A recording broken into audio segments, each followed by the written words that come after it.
Today, it's easier than ever to explore media. Movies, songs, books, games, and pictures are available at a click. Sometimes we pay for them. Sometimes they're free. Sometimes there's a paid version and a free version.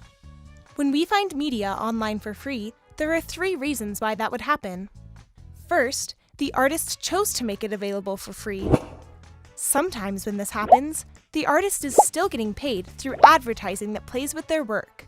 Or, artists might choose to share their work for free to build recognition for their name, or simply for the sake of sharing their work with others.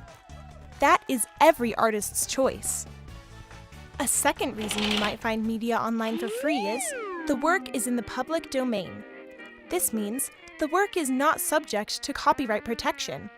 For example, maybe the work is so old that the copyright has expired.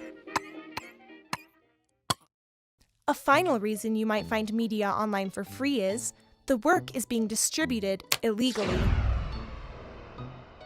What I mean is, someone has unlawfully posted the work without the creator or artist's permission. This is called copyright infringement. But why should I care about copyright infringement? Well, the purpose of copyright is to motivate artists and creators, including you and me, to devote time and resources to making new creative work. We care about protecting these rights because we want artists and creators to keep making new stuff. Plus, it's just fair.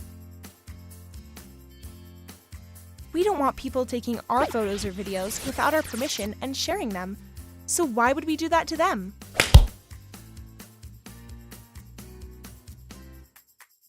Part of being a responsible digital citizen is steering clear of copyright infringement.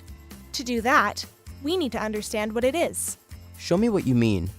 Sure, I'll give you some examples. Passing around or sharing copyrighted media on peer-to-peer or torrent sites, especially sites that encourage uploading and downloading without permission, that's copyright infringement. Checking music CDs out from the library and copying them to your phone or MP3 player to add to your music library, that's copyright infringement. Same with watching or listening to the latest movies or songs, using sites that stream music and movies without the artist's permission. Sometimes it's tough to know if a site is legit or not. But if a movie just came out in the theaters, and you find it streaming or for download for free, it's likely illegal and distributed without the creator's permission.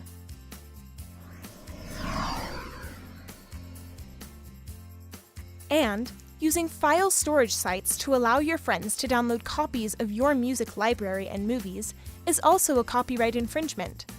File storage sites like Dropbox, Plex, or Google Drive are great for helping us keep track of all our important files.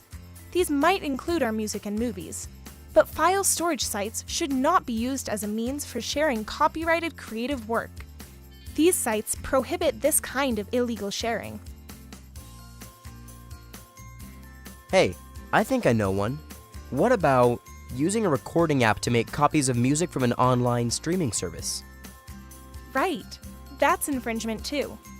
And guess what? There are benefits to avoiding infringement and searching out trustworthy sites instead. For starters, you know that you're getting your creative content legally from businesses that deal fairly with the artist or creators. It's the right thing to do. You also don't have to worry about getting caught and possible penalties you might have to pay for breaking the law. On top of that, illegal file sharing programs and sites often have malware and other bad stuff you don't want. When you use trusted sites, you don't have to worry about malware that could corrupt devices or dig for your personal information.